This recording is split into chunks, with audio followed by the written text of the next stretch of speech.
So, we are in the year of 2015 without our self-lacing Nikes, hoverboards, or flying cars, but I'm here to talk about the worst of and best of 2014. Now, we're going to start off, as the title suggests down there, with the worst of last year instead of the best of. We're going to save the best of for last, and this is going to be a weird video because I don't know whether I missed a lot of movies or last year was just a really good year for movies, but I could not find 10 movies that, I truly hated. There may have been movies that I didn't care for, but I wouldn't never put them on a worst of list. I mean, I obviously know that I missed some stuff, like I missed Haunted House 2, I missed Annie, I missed The Other Woman, I missed Left Behind, that Nicolas Cage movie, but basically this list is going to be pretty much, it's 8 movies, but it might as well just be the worst movies of 2014 that I bothered to see.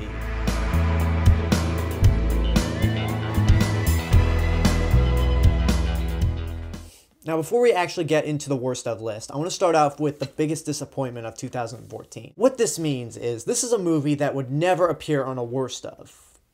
It's a movie that I was looking so forward to, so excited to see, but once it was over, I didn't really have the excitement that I thought I would. It comes off as being very disappointing, and it really does make me feel sad sometimes. And for this year, it really saddens me to say that the biggest disappointment for me of 2014 was Christopher Nolan's Interstellar.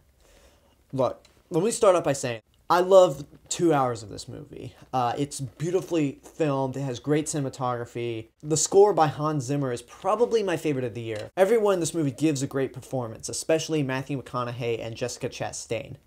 Everything about this movie is really well done, and yet the last 45 minutes just kind of ruins everything. There's a new character that gets introduced whose motivations aren't very clear. The film's resolution is convoluted. You can't understand what's going on. And then once the movie reaches its end, Matthew McConaughey does something that completely contradicts everything that was built up between him and his daughter in the first half of the movie before he goes into space. So that last 45 minutes just really kind of ruined everything. And it really saddens me to say that because Christopher Nolan is not a bad director. This is not a movie that will make me lose faith in Christopher Nolan. I think he's a man who has a wonderful mind, who's really smart, but I think he might need to go a little smaller for his next movie. I do plan to see this movie again, and I could give a second review for it. But as it stands right now, Interstellar is the biggest disappointment of 2014. But it doesn't qualify as one of the worst movies of 2014. So let's get into the worst of now. And we're going to start with a movie that I'm pretty sure I'm the only one in the YouTube movie review community that saw this, aside from Double Toasted, but it is The Identical. This weird fake biopic about an Elvis-like guy, or an impersonator, didn't make any money. I don't think anybody bothered to see it except my dumbass. But the reason I place it this high is, despite it having horrible acting, poor directing, horrible songs, like everything about it is just so ineptly made, I put it this high on the list because it is so funny to watch. This is like The Room or Troll 2 or Birdemic level of bad. I mean, those movies are obviously like more enjoyable, I think. Time will tell, but this movie, The Identical, if more people discover it, it could be one of those movies that is like The Room, where you have occasional screenings of it, so people can just laugh their ass off. I mean, it is just one of those, you gotta see this movie to believe it. So that's why The Identical is at number 8. Number 7 is a movie that, I can definitely say is one of the worst of the year, but I don't have any strong hate for it. That's Seth MacFarlane's A Million Ways to Die in the West. Now, I got a few chuckles out of this movie, I'll admit that.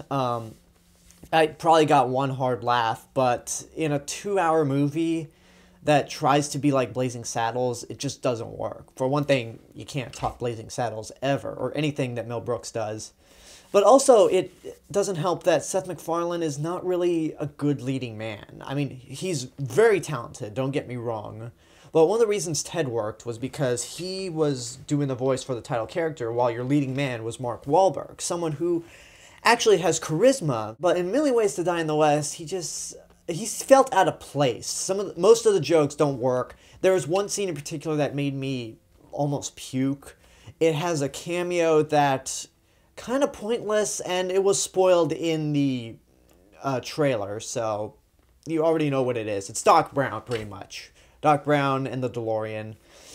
But this is just like, it's more of like a wasted opportunity than it is actually a truly bad movie. I know the Apple Cow Prodigy, who I do Geeked Out Nation podcast with, would disagree, but it's not good, but it's not like god-awful. The next 6 movies, though, are god-awful, I think, and number 6 is going to be a very unpopular opinion, but I still stand by this. I hate Inherent Vice. This stuck-up, incomprehensible piece of shit. I haven't read the book, again, as I mentioned in my 2014 catch-up video, but I don't think this was the best book to adapt into a movie, because what usually works in a book doesn't really translate well to film. That's why, like, the ending of Jaws and Jurassic Park couldn't work for a film adaptation. That's why when a superhero movie comes along, it's not directly adapted from a single comic story. But Inherent Vice, it just, like, the dialogue is almost unintelligible. I mean, they're not speaking gibberish, but you can't understand what anyone's saying. There are some good elements, though. Joaquin Phoenix and Josh Brolin do give really good performances, but I mean, it's way 2.5 hours long, and you don't know what's going on.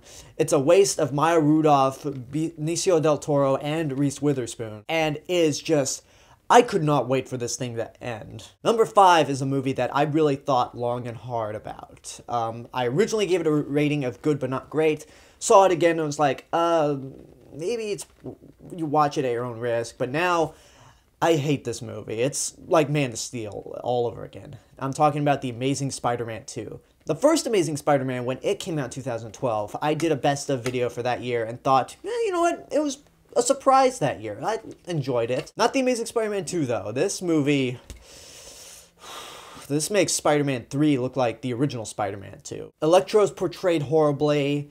There are too many plot elements going on. It's 2.5 hours, but for some reason feels rushed. And probably the most famous event in comic books is almost butchered near the end of the movie, which it's really a shame because, like Inherent Vice, there are some good elements to this. The Spider-Man suit is the best we've ever seen. Andrew Garfield's portrayal of Spider-Man in the costume is the best, in live action at least. The music, I think the music is good still, but it just feels so out of place for a Spider-Man movie. This is just fully wasted potential that I really hate. And if the rumors that are going around that Spider-Man's going to return to Marvel are indeed true, I hope it eventually happens, because at this point Sony really doesn't know what to do with Spider-Man. Number 4, I mean, this man couldn't get away from a worst of list this year. It's Adam Sandler's Blended. It's better than Grown Ups 2, Jack and Jill, That's My Boy, Just Go With It, and some of his other movies after he did Funny People. It is lower than Grown Ups 2 was on my worst of list for last year, but the reason that is because, well, one, I only have 8 movies. And also, unlike Grown Ups 2, it just has some very uncomfortable moments. Like, there's a moment where they try to sexualize Adam Sandler's daughter, who's 15, and for someone like me, it's just like, this is uncomfortable. This is going into a territory that I'm not okay with. It feels dirty. I don't want to be here. Yeah, and but again, it does have a few good moments to it. A few. There's a kind of emotional relationship between Adam Sandler and his middle daughter, which is all of a sudden ruined by a shit joke, I think. And another thing that makes it really uncomfortable is having to joke about a preteen masturbating. It's just like, oh, why are you doing this, Adam Sandler? This is supposed to be a family movie, and you're just doing all this bullshit that doesn't belong in a family movie. One would think, well, it's with Drew Barrymore. Their first 2 movies together have been good, but no, Blended is not. It's more tolerable than Adam Sandler's past movies, but still not very good. Number 3 is a movie that I think everyone dreaded. Everyone dreaded seeing this thing. And while it did come out better than we thought, it's still a piece of shit. Teenage Mutant Ninja Turtles. This is the better of the two Michael Bay ruined your childhood productions this year, because there are a few clever nods to past incarnations of the Turtles, but it makes the same mistake the Transformers movies do. It focuses too much on April O'Neil, played by Megan Fox, who is not a good April O'Neil. The Turtles look scary as fuck. I mean, they are just the ugliest things in the world. Well, one of the ugliest things in the world. The plot is pretty much like The Amazing Spider-Man 1. It's like Shredder has some stupid plan. Shredder is like some stereotypical Japanese guy in a suit who we don't even see in the beginning.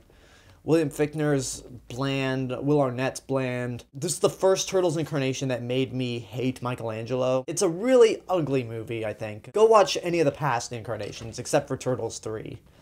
Because this hopefully nobody talks about this as their favorite incarnation of the Teenage Mutant Ninja Turtles. Now, the bottom two movies are the ones that I absolutely hate. I can't say there's anything good about them at all. And we're going to start with number 2, which is Sex Tape. Jason Segel, who usually is funny and stuff like Forgetting Sarah Marshall and I Love You Man, is terrible here. It's like opened my eyes like, wow, you just really aren't that good. I mean, I don't know what made him so good in those past movies. Maybe here he just didn't care, but Cameron Diaz also really bad in this. I mean, yes, you get to see full back nudity from her, but it never turns you on. It's just like, this is such a shitty movie that you can't focus on that. The situations are just so sitcom-y and could have been solved if you said something else. It is just true. It was torturous to watch. Like, the whole movie, I was just like, everything they did, I was just like, just do something else. But, I mean, it is just truly awful. This was probably, well, it's not the most painful movie I've seen this year, but it's one of the most painful comedies that I had to sit in a theater to see. Now we're at number 1, which I don't think is going to be a surprise to anybody, especially if you know me personally. All of these movies have been bad, but at the very least, they've either done fairly well, mediocre, or have flopped completely at the box office. No shitty movie, however, is worse than for being the highest grossing movie of the year, and that is where Transformers Age of Extinction comes from. At this point, criticizing this movie and this series is like returning to that dead horse that somebody forgot to bury after 3 years and start kicking it. So, I'll just say, every time one of these things comes out, Michael Bay and company say, oh, this one's going to be darker, it's going to be more serious, it's going to be the Transformers movies you guys want. Every time one of these things comes out, people are excited, even though they seem to forget that all the Transformers movies, minus the first one, are really, really bad. The first one's mediocre. And every time one of these things comes out, everyone says it's a pile of shit. This movie ends up being the same as the past 2 Transformers movies. And yet, it still makes $1 billion worldwide. It's the highest grossing movie of 2014. I mean, there are so many other movies that deserve that money. Captain America the Winter Soldier, X-Men Days of Future Past, Dawn of the Planet of the Apes, Godzilla. I know Guardians of the Galaxy is the second highest grossing film worldwide and the highest domestically, but even so, they don't make $1 billion worldwide, and yet this does. I don't get it. I know I'm beating on a dead horse at this point, but you can understand that as shitty as those movies are, as poorly made as The Identical is, at least I got some entertainment value in that. This is a 2-hour and 45-minute long ugly nightmare that made over $1 billion worldwide. I don't get it, because this movie just has poor writing, poor acting. The dialogue is beyond cringeworthy. Wasted Dinobots and a Deus Ex Machina ending that just comes out of nowhere, given what this series has established so far. So I could really talk forever on what's wrong with this movie, but I'm not going to. Everyone knows what it is. But the fact that this is a almost 3-hour movie that made over $1 billion worldwide is the reason why Transformers Age of Extinction is the worst movie of 2014. But let's not think about 2014 in a bad light, because next up is going to be my best of list. That's why I wanted to save the best of list for last, because, again, you save the best for last. So stay tuned in a couple of hours for my best of video, but that's pretty much my worst of list. Leave a comment and tell me what you thought were the worst movies of 2014 for you. Like, subscribe, go check out my video blog channel. You can follow me on Twitter at AlexG8462, follow me on Instagram at TheRealMrRobinson, and go like my Facebook page /TheRealMrRobinson. And don't forget to check out my written reviews on GeekedOutNation.com. This is The Real Mr. Robinson telling you there is only one. See you guys soon.